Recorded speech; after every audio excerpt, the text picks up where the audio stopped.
अपना उत्तराखंड आप देख रहे हैं, आपके साथ मैं हूं चांदनी धवन। और सबसे पहले बात करते हैं न्यूज 18 की खबर का। एक बार फिर से असर हुआ है। आपको बताते चले, कल जो 11 दायित्वधारियों की लिस्ट जारी की गई थी, उनमें से 9 नामों की लिस्ट पहले ही न्यूज 18 ने बता दिया था। कल उत्तराखंड में दायित्वधारियों की दूसरी लिस्ट भी जारी हो गई, जिसमें 11 लोगों को सरकार में दायित्व दिए गए हैं। रुद्रप्रयाग में बीजेपी के पूर्व जिलाध्यक्ष चंडी प्रसाद भट्ट को बड़ा दायित्व मिला है। भट्ट को सीमांत क्षेत्र अनुश्रवण परिषद के उपाध्यक्ष का दायित्व मिला है। विनोद उनियाल को राज्य स्तरीय महिला उद्यमिता समिति में उपाध्यक्ष बनाया गया है। श्यामवीर सैनी को प्रदेश स्तरीय गन्ना विकास सलाहकार समिति का उपाध्यक्ष बनाया गया है, जबकि राजकुमार को उत्तराखंड बागवानी विकास परिषद का उपाध्यक्ष बनाया गया। और इसके अलावा विश्वास जाबर, देवेंद्र भसीन, श्यामवीर सैनी, दीपक मेहरा, विनोद रोहिला, उत्तम दत्ता, दिनेश आर और गणेश भंडारी को भी सरकारी दायित्व मिले हैं।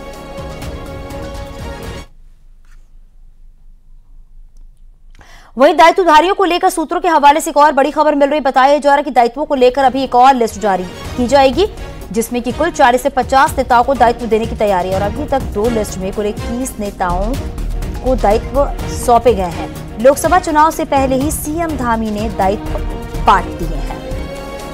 सहयोगी दीपांकर भट्ट हमारे साथ जुड़ गए। दीपांकर, जरा बताइए, एक और लिस्ट जारी होने वाली है, कब तक वो जारी होगी दायित्वधारियों की? बिल्कुल चांदनी, क्योंकि सरकार के 2 साल मार्च में पूरे होंगे और उसी वक्त यहाँ पर उत्तराखंड में लोकसभा, पूरे देश में लोकसभा चुनाव है, तो उत्तराखंड में 5 लोकसभा की सीटें हैं। तो मुख्यमंत्री पुष्कर सिंह धामी ने अब तक जो 21 जो नेता है पार्टी को, उनको दायित्व सौंपे हैं। दूसरी लिस्ट कल देर शाम जारी हुई थी और अभी खबर यह है कि 40 से 50 नेताओं को जो पार्टी के हैं, उनको लोकसभा चुनाव से पहले दायित्व सौंपे जाने की तैयारी है। 21 को सौंपे जा चुके हैं, यानी अगली लिस्ट में आप ये मान के चलिए कि 20 से 25 नामों की एक और लिस्ट बहुत जल्द आ सकती है, ताकि जो क्षेत्रीय समीकरण है या जातिगत समीकरण है, सबको बैलेंस रखते हुए, हर क्षेत्र को प्रतिनिधित्व देते हुए ये देखा गया। अभी तक जो 2 लिस्ट जारी उसमें देखा गया बैलेंस रखने की पूरी कोशिश की गई है। तो ऐसे में अगली लिस्ट जो लोकसभा चुनाव से तुरंत पहले कुछ ही दिनों में आ सकती है। तो उम्मीद यही है कि सरकार की कोशिश ये है कि लोकसभा चुनाव से पहले पार्टी संगठन के नेताओं को जहां जहां पर जगह दी जा सकती है वो दी जाए। चांदनी, दीपांकर, ये भी बताइएगा, क्योंकि न्यूज 18 की खबर पर मुहर लगी है, क्योंकि न्यूज 18 की तरफ से जो नाम को बताया गया था दायित्वधारियों के लिए, वो वही नाम चुने गए हैं। लेकिन इस बार किन नामों को आगे रखा जा रहा है दायित्वधारियों में?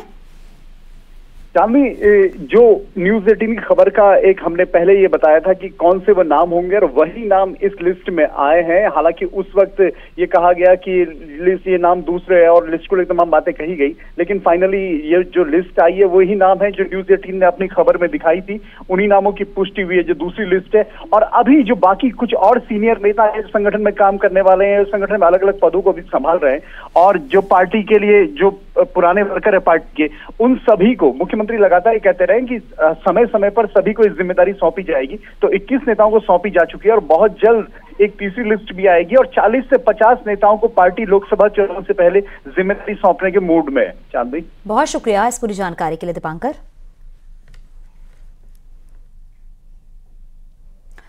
अल्मोड़ा के बिनसर तक बाघ पहुंच गया है। अल्मोड़ा में बाघ एक बार फिर देखा गया है और एक बार तो वन विभाग ने भी अल्मोड़ा के जंगलों में बाघ होने की खबर की पुष्टि कर दी है। और यही नहीं, इस बार का वीडियो खुद अल्मोड़ा के डीएफओ ने ही अपने मोबाइल से बनाया है। इस बार बिनसर के जंगल में बाघ नजर आया है, जो कि जंगल के अंदर की रोड को क्रॉस करके आगे बढ़ गया।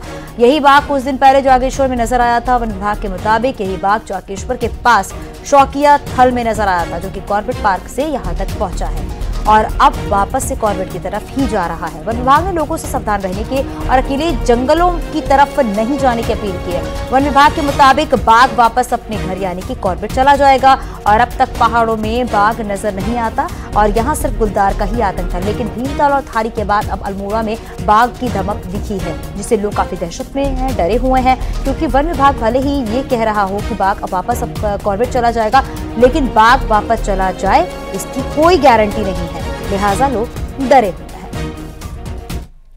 रात में मैं बिनसर सेंचुरी में था।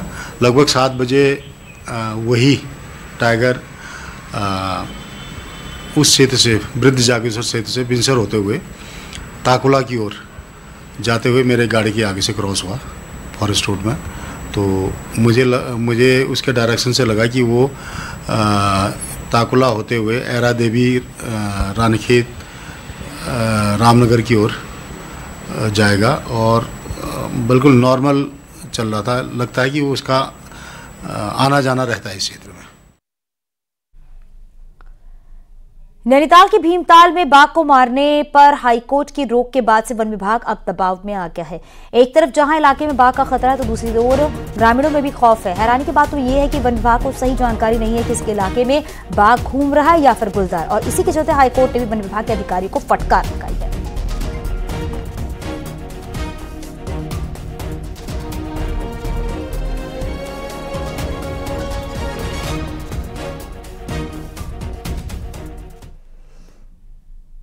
कोटद्वार के जीवानंदपुर समेत उदयरामपुर इलाके में इन दिनों हाथियों का आतंक मचा हुआ है। आए दिन हाथियों का झुंड इलाके में उत्पात मचा रहा है। खाने की तलाश में हाथी आबादी वाले इलाकों में घूम रहे हैं और नुकसान पहुंचा रहे हैं। जीवानंदपुर में खेती को नुकसान पहुंचाने के साथ ही हाथियों ने मकान की दीवार को तोड़ दिया है। हाथियों के आतंक से लोग काफी परेशान हो गए हैं और वन विभाग से इलाके में गश्त बढ़ाने की मांग की है। साथ ही सरकार से हाथी सुरक्षा दीवार बनाने का जोर भी दिया गया है।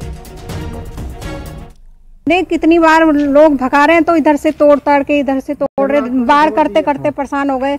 इधर कुछ नहीं कर सकते, यानी कि हम खेती पाती कुछ भी है, कुछ नहीं हो सक रहा है यहाँ पर। अब क्या जंगली जानवरों के चक्कर में सारी गेट भी, मेन गेट हमारा ये तोड़ दिया। अब कैसे करना है हम लोगों ने, बताओ। हमेशा ही मतलब यहाँ पे हाथियों का आतंक रहता है। बरसात के टाइम पे हम धान नहीं बोते, पूरा बंजर छोड़ दिया, और सर्दियों के टाइम पर भी हम गेहूँ नहीं बो सकते। अब देखो आज कल रात ही ये 9 बजे आ गया था। 9 बजे से लेकर मैं सुबह 5:30 बजे तक मैं उठा रहा, 5:45 बजे जाके यहाँ से निकला हुआ हाथी, और ये करीब पूरी बाड़ तोड़ दी हमारे यहाँ से। करीब 4-5 जगह से इसने पूरी बाड़ तोड़ी हुई है। ये फैक्ट्री की दीवार तोड़ दी है और 3 जगह से दीवार तोड़ी है उसने। बिहार के सुबोध गैंग द्वारा देहरादून में बीते महीने ज्वेलर्स शोरूम में 16 किलो सोने की डकैती की घटना को अंजाम दिया गया था। पुलिस ने अभी तक 10 आरोपियों को गिरफ्तार किया है, लेकिन अभी तक पुलिस के हाथ रिकवरी के नाम पर खाली है।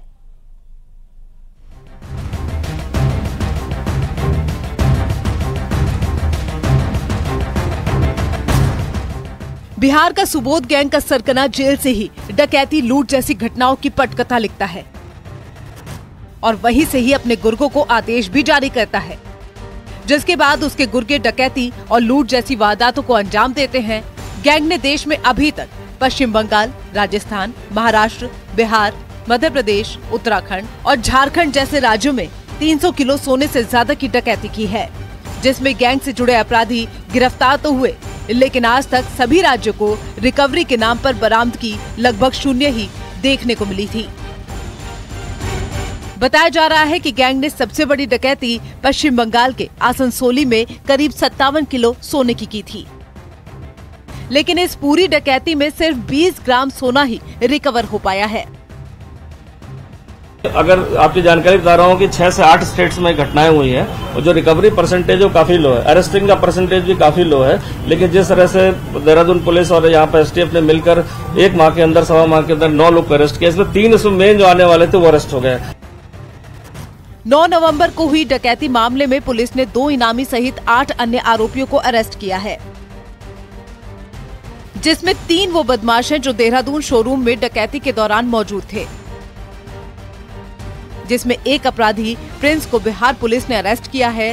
हालांकि अब पुलिस का दावा है कि वो रिकवरी पर भी काम करेगी। लूट के सोने की रिकवरी पुलिस के लिए बड़ा चैलेंज है, क्योंकि गैंग में लूट की घटना और सामान को ठिकाने लगाने तक के लिए अलग अलग लोग होते हैं, जो एक दूसरे से बिल्कुल ही अनजान होते हैं।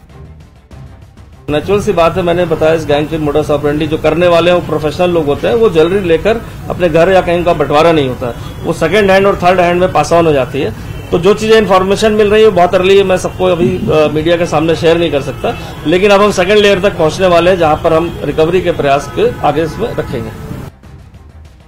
गैंग के 10 अपराधी पुलिस ने गिरफ्तार किए, लेकिन हैरानी की बात तो ये है कि कोई भी अपराधी एक दूसरे को नहीं जानता, क्योंकि लूट में अलग अलग काम दूसरे अपराधियों को दिए गए। अब लूट का सोना किसे दिया गया, किसने और कहां ठिकाने लगाया, इसके बारे में भी अभी तक कुछ नहीं पता। अब दून पुलिस कैसे लूट के सोने को बरामद करेगी, ये देखना दिलचस्प होगा। न्यूज़ 18 के लिए देहरादून से सत्येंद्र बर्थवाल की रिपोर्ट।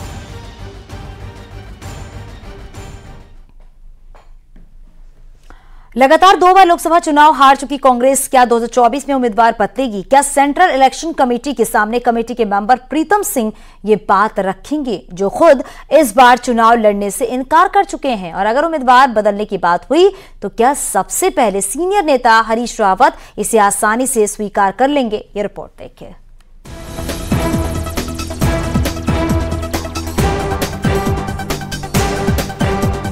कौन किस सीट से उम्मीदवार होगा, कांग्रेस में यह फैसला सेंट्रल इलेक्शन कमेटी करती है। इस कमेटी में पहली बार उत्तराखंड से सीनियर नेता प्रीतम सिंह भी मेंबर हैं। तो क्या 3 राज्यों में हुई हार के बाद उम्मीदवार बदलने की बात क्या लोकसभा चुनाव में भी आएगी? उत्तराखंड में अगर जरूरत पड़े तो क्या कांग्रेस सेंट्रल इलेक्शन कमेटी ऐसा फैसला ले पाएगी? और उस वक्त प्रीतम सिंह का रुख क्या होगा? छत्तीसगढ़ में सीनियर ऑब्जर्वर बनाए गए प्रीतम सिंह के मुताबिक संगठन को सड़कों पर दिखना होगा, वरना बात बनने वाली नहीं है। वहीं कौन मजबूत उम्मीदवार होगा, ये बात सेंट्रल इलेक्शन कमेटी के सामने रखी जाएगी। वहीं प्रीतम सिंह ने साफ कर दिया कि वो इस बार उम्मीदवारी की रेस में नहीं है। राष्ट्रीय नेतृत्व भी अगर मुझे चुनाव लड़ने के लिए कहेगा तो मैं तमाम बातें कहूंगा। तो हमारा प्रयास तो ये होगा कि राज्य स्तर पर जो है कांग्रेस मौजूद प्रत्याशियों को देने का काम करे। उन तमाम मुद्दों पर जो है सिर्फ हम प्रेस कॉन्फ्रेंस के माध्यम से लोगों का ध्यान आकर्षित करना चाहें तो बात बनने वाली नहीं है, या पुतला दहन के माध्यम से हम बात करना चाहें तो बात बनने वाली नहीं। हमको सड़क पर उतर करके संघर्ष करना चाहिए। सेंट्रल इलेक्शन कमेटी का मेंबर होने के नाते खास तौर पर प्रीतम सिंह की हाँ और ना मायने रखेगी। तो ऐसे में पूर्व सीएम हरीश रावत का क्या रोल होगा? क्या हरीश रावत फिर एक बार लोकसभा चुनाव में दावेदार होंगे, या पार्टी हरिद्वार से किसी और नेता को उम्मीदवार बनाएगी? कांग्रेस में ये देखना खास इसलिए है क्योंकि 2022 में कांग्रेस के अंदर मुख्यमंत्री पद की रेस में मुकाबला इन्हीं दोनों नेताओं में था। किसी नए आदमी को लाने से, युवा को लाने से या महिला को लाने से पार्टी को ताकत मिलती है, तो वो ताकत लेने से चूकना नहीं चाहिए पार्टी को। 24 में भी है, यदि पार्टी कहती है कि नहीं आप कैंपेन की डोर संभालिए, मैं कैंपेन की डोर संभालने को तैयार हूँ।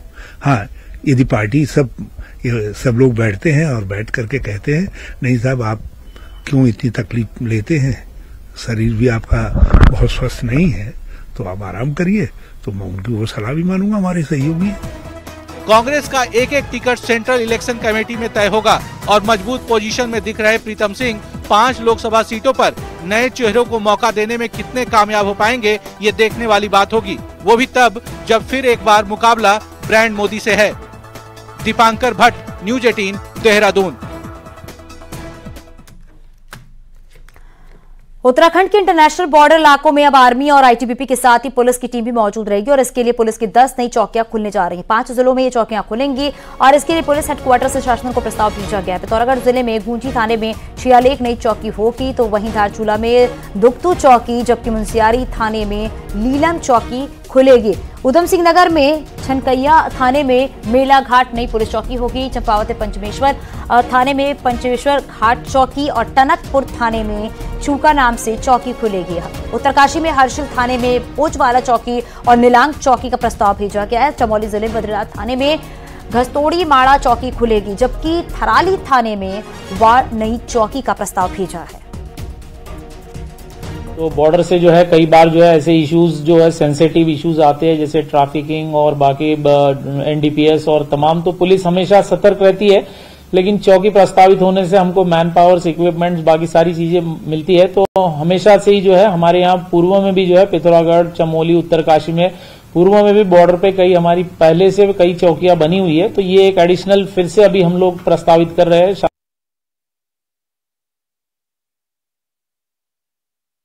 का कोई हल ना निकाल पा रही हो, लेकिन ट्रैफिक नियम तोड़ने पर अब ड्रोन से चालान काटा जाएगा और दूसरी बार इसकी शुरुआत हुई है। देहरादून पुलिस ने कंपनी के साथ एमओयू भी साइन किया है और इसके आधार पर ही शुरुआत में शहर पर नजर रखने के लिए 2 ड्रोन तैनात किए जाएंगे। हालांकि ये पायलट प्रोजेक्ट करीब 6 महीने से चल रहा है और एक बार फिर से इसकी शुरुआत हुई है। नो पार्किंग में गाड़ी खड़ी करना, अतिक्रमण करना और बिना हेलमेट के 2 व्हीलर चलाना अब भारी पड़ सकता है। इनका चालान ड्रोन कैमरे के जरिए किया जा सकता है। ड्रोन कैमरे से तस्वीर खींचने के बाद सिर्फ 2 मिनट में चालान काट दिया जाएगा। दून में इसकी शुरुआत हो गई है।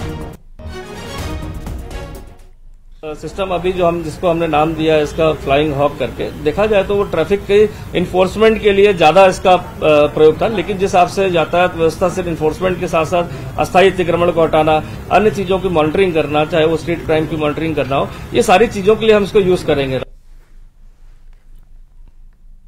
हरिद्वार में सरकार की महत्वाकांक्षी पॉड टैक्सी परियोजना धरातल पर उतरती हुई नजर नहीं आ रही है। स्थानीय व्यापारियों और अन्य संगठनों के विरोधों के चलते पॉड टैक्सी की राह में कई रुकावटें आ रही हैं।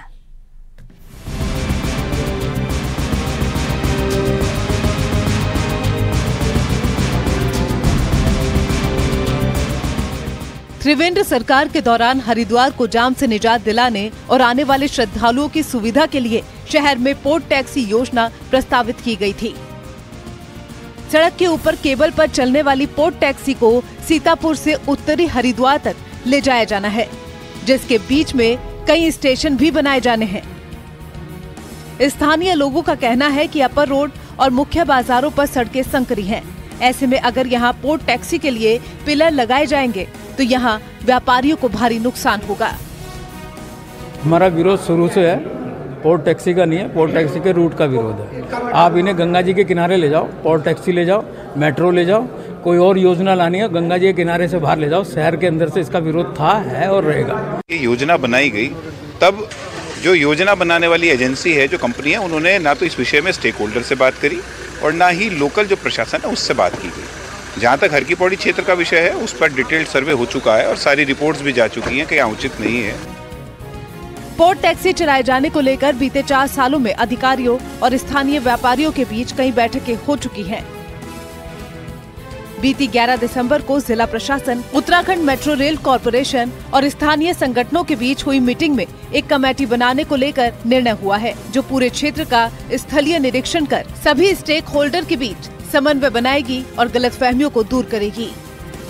कि वो कमेटी मौके पर आके जितने भी स्टेक होल्डर्स हैं उनके साथ एक मीटिंग कर ले और चेक कर ले, दिखाएं मौके में प्रैक्टिकली कि कल के दिन में अगर पॉड टैक्सी के लिए जो स्ट्रक्चर्स वगैरह, इंफ्रास्ट्रक्चर वगैरह डेवलप करना है तो क्या स्थिति रहेगी। पॉड टैक्सी रोपवे की तरह ट्रांसपोर्ट करने वाली एक तकनीक है, जिसमें 4 से 6 यात्री एक केबिन के जरिए एक स्थान से दूसरे स्थान पर यात्रा करते हैं। परिवहन की ये व्यवस्था विदेश में संचालित होती है और सरकार इस तकनीक को हरिद्वार में भी शुरू करना चाहती है। न्यूज़ 18 के लिए हरिद्वार से पुलकित शुक्ला की रिपोर्ट।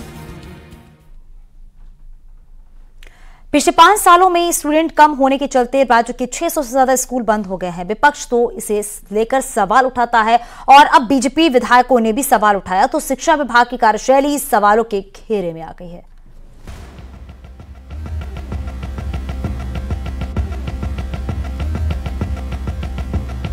$10,000 करोड़ से ज्यादा का बजट सरकार ने इस साल शिक्षा विभाग के लिए दिया था, ताकि सरकारी स्कूलों में बच्चों को अच्छा फर्नीचर, शौचालय, बिजली, पानी और अच्छा इंफ्रास्ट्रक्चर दिया जा सके।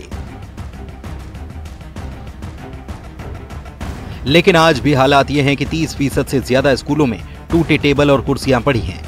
ऊपर से अब तो बीजेपी विधायक भी कहने लगे हैं, सिर्फ दीवारों पर पेंट करने से स्कूल स्मार्ट नहीं होंगे, स्कूलों की हालत को सुधारने की दरकार है। उसके बाद जो बच्चा अंदर जाता है, जहाँ उसको 5-6 घंटे 7 घंटे तक रहना होता है, उन स्कूलों की हालत जर्जर है। वहाँ पर कहीं लेंटर टूट रहा है, पानी टपक रहा है, तो कहीं प्लस्तर नहीं है, तो कहीं बैठने की व्यवस्था नहीं है। तो जब हम चाइल्ड फ्रेंडली सिटी की बात करते हैं और उस चाइल्ड को मैक्सिमम समय उस स्कूल में रहना है, तो उस स्कूल का वातावरण भी ठीक। वहीं विपक्ष के निशाने पर सीधे तौर पर शिक्षा मंत्री हैं। उनका कहना है कि शिक्षा मंत्री तो सिर्फ दूसरे राज्यों में चुनाव में ड्यूटी को लेकर उत्सुक रहते हैं, ताकि उनके नंबर बढ़ जाएं, क्योंकि वो सीएम पद की रेस में शामिल होना चाहते हैं। शिक्षा मंत्री तो अधिकांश समय तमाम राज्यों में जो चुनाव होते हैं उनमें ड्यूटी में लगे रहते हैं। न उनको स्वास्थ्य की चिंता है, न उनको शिक्षा की चिंता है। उनको केवल चिंता ये है कि किस प्रकार से उनकी इलेक्शन में ड्यूटी लग जाए और वो अपने नंबर बढ़ाएं, क्योंकि मुख्यमंत्री की रेस में वो हमेशा शामिल रहे। स्कूलों की बिल्डिंग जर्जर स्थिति में है, क्लासरूम में कबाड़ भरा हुआ है, वॉशरूम तो सिर्फ नाम के हैं। ऐसी परिस्थिति में आज के नौनिहाल पढ़ाई कर रहे हैं तो आगे का भविष्य राम भरोसे ही होगा। न्यूज़ 18 के लिए देहरादून से भारती सकलानी उनियाल की रिपोर्ट। उत्तरकाशी में कड़ाके की ठंड लगातार बढ़ती जा रही है। उसको देखते हुए डीएम ने देर रात शहर के विभिन्न क्षेत्रों का भ्रमण किया है और जरूरतमंदों को गर्म कंबल भी बांटे हैं। डीएम ने नगरपालिका परिसर में बनाए गए रैन बसेरे का निरीक्षण भी किया और उन्होंने खुले में रह रहे लोगों से कहा कि ठंड से बचने के लिए रैन बसेरे में जाकर सोएं।